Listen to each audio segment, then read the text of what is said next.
Avant d'aborder le sujet principal de la comparution initiale aujourd'hui, je rappelle que la Chambre a autorisé l'enregistrement vidéo ainsi que la prise de photographies. Veuillez procéder dans ce sens.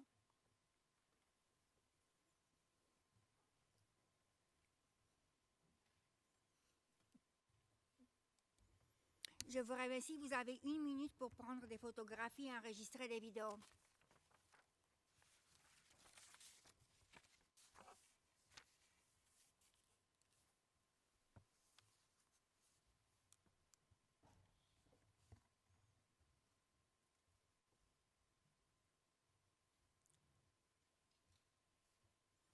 Merci beaucoup. Madame la greffière veut annoncer l'affaire, s'il vous plaît. Merci Madame la Présidente, Mesdames les juges. La situation en République des Philippines, affaire le procureur contre Monsieur Rodrigo Roa Duterte, référence de l'affaire ICC 01 21 01 25, et nous sommes en audience publique. Merci beaucoup. Je vais maintenant demander aux parties de se présenter en commençant par le bureau du procureur. Veuillez marquer des pauses avant d'intervenir et parler lentement afin de permettre aux interprètes de traduire de manière appropriée. Puis-je vous demander de vous présenter et de me confirmer si la liste de vos collaborateurs que j'ai reçue avant l'audience exacte, Monsieur le procureur. Madam President, Your Honours, good morning. The list is correct. Once again, Deputy Prosecutor Manjay Niang to my left, Trial Lawyer Edward Jeremy behind us, Trial Lawyer Robin Croft, International Cooperation Advisor Chantel Daniels, and our very able case manager Grace Go. I'm Karim Khan, the prosecutor. Merci beaucoup. Je m'adresse maintenant au conseil de la défense de M. Duterte. Comme tout à chacun s'observer, M. Duterte il est présent et assisté à cette audience par vidéolink à la lumière du fait qu'il a fait un long voyage impliquant un décalage horaire important. La Chambre a en effet autorisé M. Duterte à participer à cette audience à distance. Son conseil est néanmoins présent avec nous dans la salle d'audience. Maintenant, maître, je vous invite à vous présenter. Good afternoon, Your Honors. I am Salvador C. Medjaldea, counsel for Rodrigo Roa Duterte. Merci beaucoup. Merci beaucoup, maître. Je vais présenter maintenant la Chambre. À ma côté, c'est la vice-présidente de la Cour, Madame la juge Reine Adelaide Sophie Alipini Gansou. À ma droite, c'est la juge Socorro Flores Liera. Et mon nom, c'est Julia Antonella Moto, et je suis juge-présidente de la Chambre préliminaire première de cette Cour. Maintenant, je voudrais m'adresser à vous, Monsieur Duterte. Je parle le français, mais vous recevez une interprétation simultanée de ce que je dis en anglais. Je comprends que vous êtes à l'aise avec la langue anglaise. L'entretien que vous avez eu hier au centre de détention s'est déroulé en langue anglaise et vous n'avez pas estimé nécessaire de demander une interprétation en une autre langue au fond de cet entretien. Ceci étant dit, je voudrais tout d'abord confirmer votre identité. Quel est votre nom et prénom? Yes, Your Honor. I am Rodrigo Roa Duterte. That's my J'entends pas. first middle name is Roa. The surname is Duterte.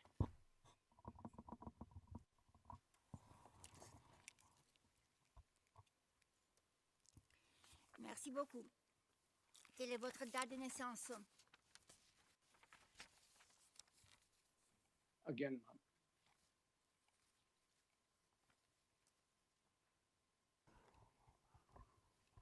Can we request that the question be repeated? I don't think he heard it. Thank you. Ouais, merci beaucoup, maître. J'ai demandé simplement à M. Duterte quel est son nom et son prénom, et après quelle est sa date de naissance et son lieu de naissance. C'est bon maintenant, maître? Thank you. Yes, Yes, ma'am. Yes, ma'am. of course I do. My birth month day is March 28, 1945. I was born in the province of Leyte in the Philippines.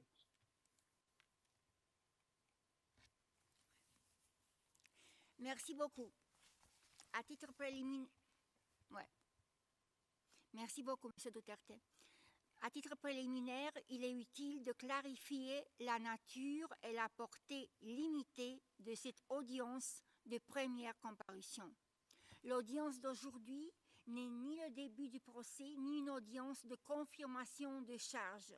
Durant l'audience d'aujourd'hui, aucun élément de preuve ne sera recueilli ni présenté, et les questions touchant à la culpabilité ou à l'innocence de M. Duterte ne seront pas abordées.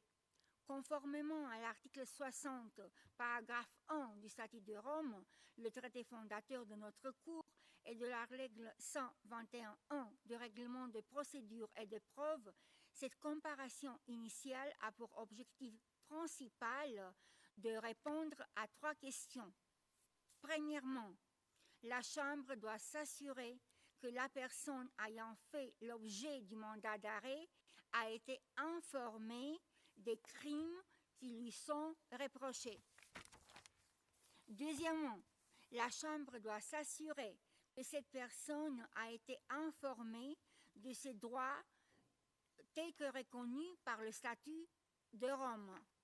Troisièmement, la Chambre doit fixer une date à laquelle elle a l'intention de tenir une audience relative à la confirmation des charges.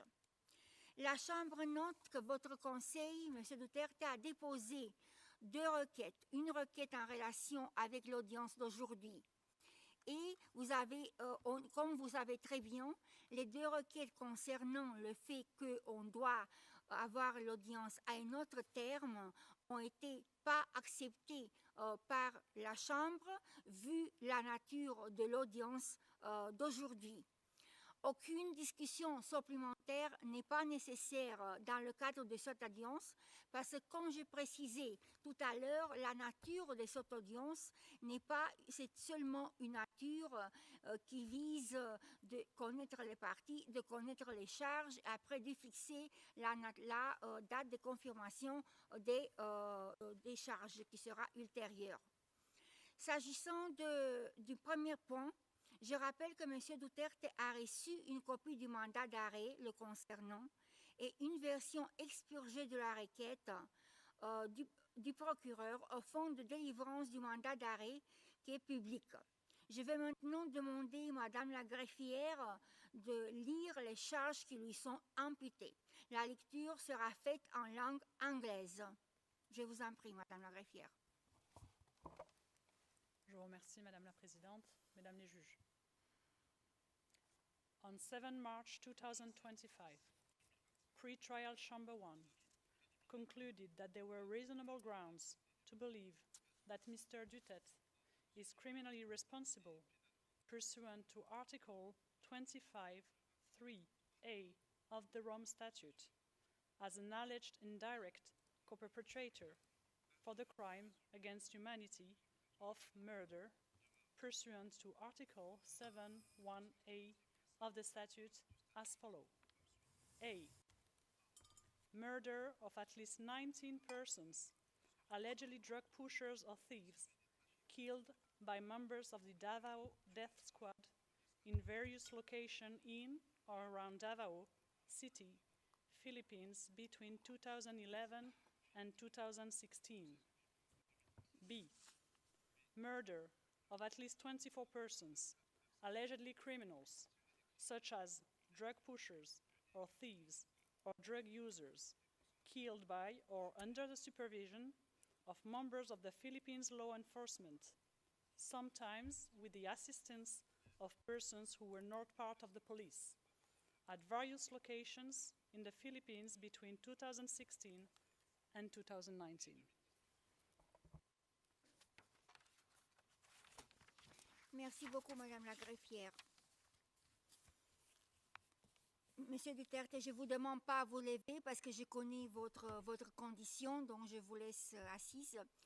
Vous venez d'assister à la lecture des charges qui sont conformes au contenu du mandat d'arrêt que vous avez reçu. Cela signifie que vous avez été informé des crimes qui vous sont imputés et celui-ci conclut l'examen du premier point précité. Je passe donc maintenant au deuxième point qui concerne vos droits en tant que suspect devant cette cour. Je vais récapituler certains de ces droits, je ne suis pas exhaustive, qui sont d'une importance particulière à ce stade de la procédure. Il s'agit des droits suivants. Vous pouvez disposer de l'assistance gratuite d'un interprète compétent et bénéficier des traductions nécessaires pour satisfaire aux exigences de l'équité. Vous avez le droit de disposer du temps et des facilités nécessaires à la préparation de votre défense et de communiquer librement et en confidentialité avec le conseil de votre choix. Vous avez le droit de garder le silence et vous ne pouvez pas être forcé de témoigner contre vous-même et de vous avouer coupable. Vous pouvez également faire des déclarations dans le cadre de votre défense sans prêter serment. Outre toute autre communication prévue par le statut, le procureur doit vous communiquer, dès que cela est possible, les éléments de la preuve en sa possession ou sa disposition qui vous disculpent ou qui tend à vous disculper ou à atténuer votre culpabilité et qui pourrait entamer la crédibilité des éléments de preuve à la charge. À l'audience de confirmation des charges, vous pouvez constater des charges, constater les éléments de preuve produits par le procureur et présenter des éléments de preuve. Il n'y aura pas de procès et les charges ne seront pas confirmées ou si la procédure à l'encontre sera terminée. Vous avez la possibilité de formuler une demande de mise en liberté provisoire en attendant d'être jugé. Enfin, M. Duterte, vous avez le droit d'être informé dans le plus court délai de façon détaillée de la cause, de la nature et de la teneur des charges dans une langue que vous comprenez et vous parlez pas fermement. Vous avez compris, maître? Yes, we're listening, ma'am. We're listening. And before it ends, may we be allowed to present a manifestation on the circumstances behind the delivery of Mr. Duterte in this chamber.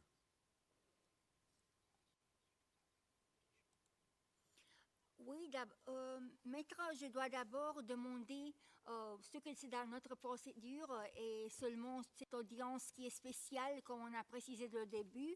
Je dois demander à M. Duterte lui-même de nous faire des observations quant à la nature des conditions de sa remise à la Cour pénale internationale, ainsi que les conditions de détention au quartier pénitentiaire de la Cour de la Haye depuis son arrivée ici, si M. Duterte peut nous communiquer ces aspects. Can I do it for my client, madame? Thank you. Can I Oui, maître. Oui. Yes, Your Honors, please.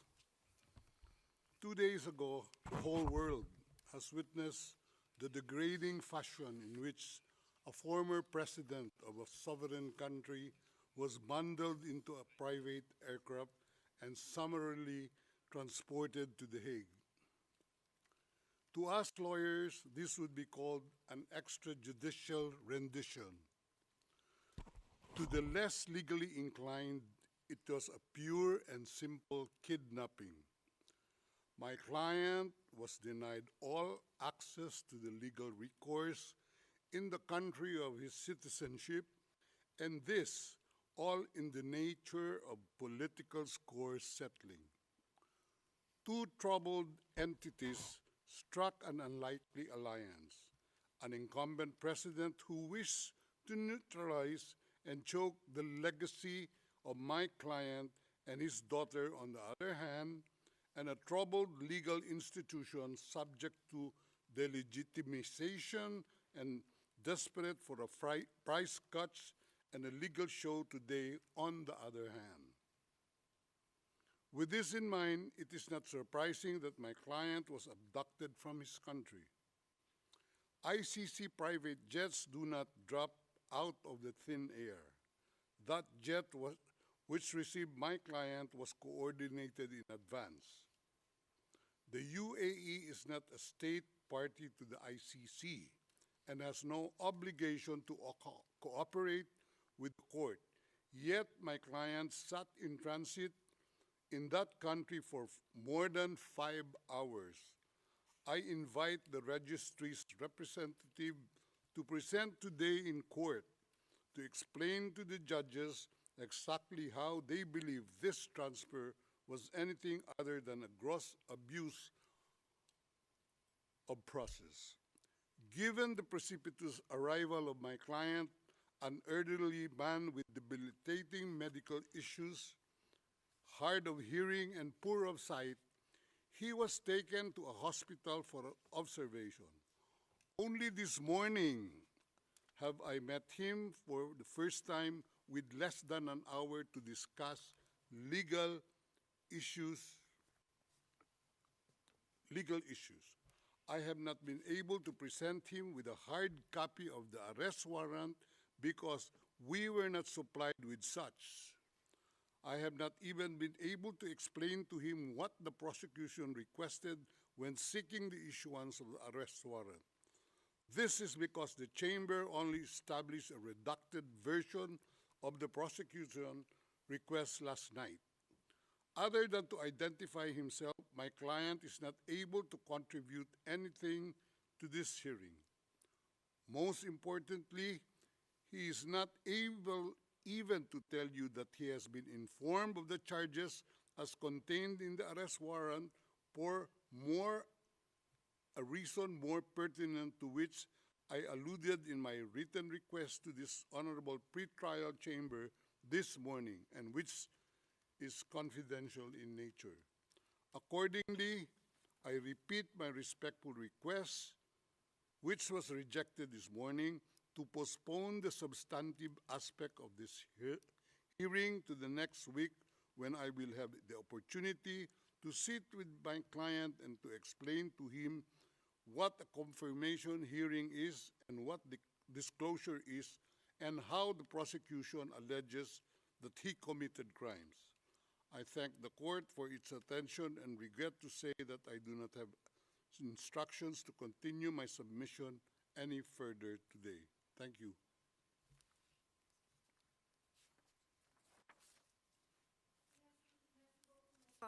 D'abord, concernant les problèmes de santé de M. Duterte, je pense que la Cour elle a pris un soin particulier par rapport à la santé de M. Duterte, et je note que suite à l'arrestation et à votre arrivée au centre de détention, le médecin de la Cour a considéré que vous étiez en pleine possession de vos capacités physiques et mentales, et vous avez fait l'objet d'un examen médical approfondi à la centre de détention.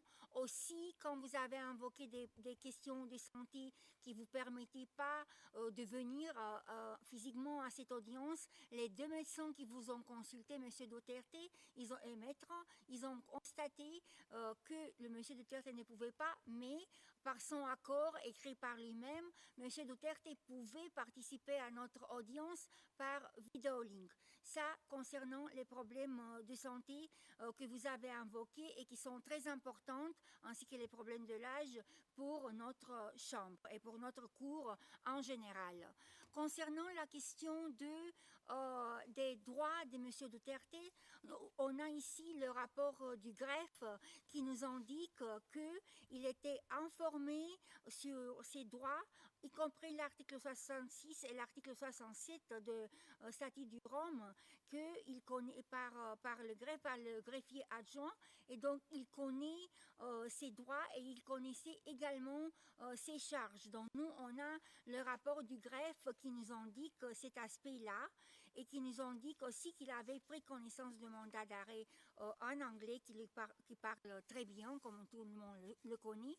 Aussi, vous avez eu la possibilité ici d'avoir encore une fois la lecture des charges en anglais par notre greffier de section. Aussi, moi, j'ai répété en français les droits qu'il avait devant cette cour. Et comme je répète ici, encore une fois, il s'agit ici d'une première audience. On prend connaissance avec ses charges, juste prend connaissance avec ses charges, il prend connaissance avec ses droits, et après, on a tout un processus qui va nous mener à la confirmation des charges, un processus qui va durer assez longtemps et qui va vous permettre, va permettre à M. Duterte de soulever toutes les questions que vous avez mises ici par rapport au contenu du mandat d'arrêt, par rapport aux crimes commis et les charges, par rapport aux circonstances que vous dites qui sont liées à son arrestation et les droits et les obligations, par rapport à la compétence de la Cour. Donc vous avez la possibilité de le faire pendant tout ce processus-là qui va nous mener à la confirmation de charges. Maître, concernant vos deux demandes pour avoir une autre audience qui est la semaine prochaine, déjà ces demandes n'ont pas été acceptées par la Cour. Vous avez vu que déjà ces deux décisions de la Cour vous ont été communiquées. Donc vous avez pris connaissance que la Cour avait refusé, vu la nature même de cette première audience, qui n'incite pas une préparation très approfondie, vu ce que j'ai dit auparavant à plusieurs reprises. Donc maintenant, je vais passer à fixer la troisième étape, de fixer la date de l'audience de confirmation des charges. Après avoir évalué tous les facteurs, y compris la nécessité pour les parties et les participants de se préparer de manière adéquate, ainsi que les droits de M. Duterte, notamment son droit à être jugé dans un délai raisonnable, la date retenue pour le début d'audience de confirmation de charges est le 23 septembre 2020-2005. J'ajoute que conformément à la règle 121, paragraphe 7 du règlement de procédure et de preuve, ces dates peuvent être reportées par la Chambre en fonction de l'évolution de la procédure, soit d'office, soit à la demande du procureur ou de la défense. Avant de conclure cette audience, je souhaite informer les parties des prochaines étapes procédurales. Premièrement, je rappelle que, conformément à la règle 122b du règlement de procédure et de preuve, la Chambre tient des conférences de mise en état, que l'échange d'informations se déroule de manière fluide et dans de bonnes conditions. Ces conférences sont organisées soit d'office, soit à la demande du procureur ou de la défense. Deuxièmement, un ensemble de décisions seront prises en temps opportun pour garantir que la procédure se déroule dans de bonnes conditions et rapidement. Plus spécifiquement, je me réfère notamment à une décision relative aux modalités et à la procédure en matière de divulgation des éléments de preuve, une décision fixant un calendrier pour la divulgation des éléments de preuve, une décision fixant un calendrier organisé et sans difficulté pour les parties. À cet égard, la Chambre ordonne au procureur de commencer à divulguer ce jour les éléments d'information sur la base desquels le mandat d'arrêt a été émis et d'achever ces divulgations pas plus tard que dans les 7 jours prochains.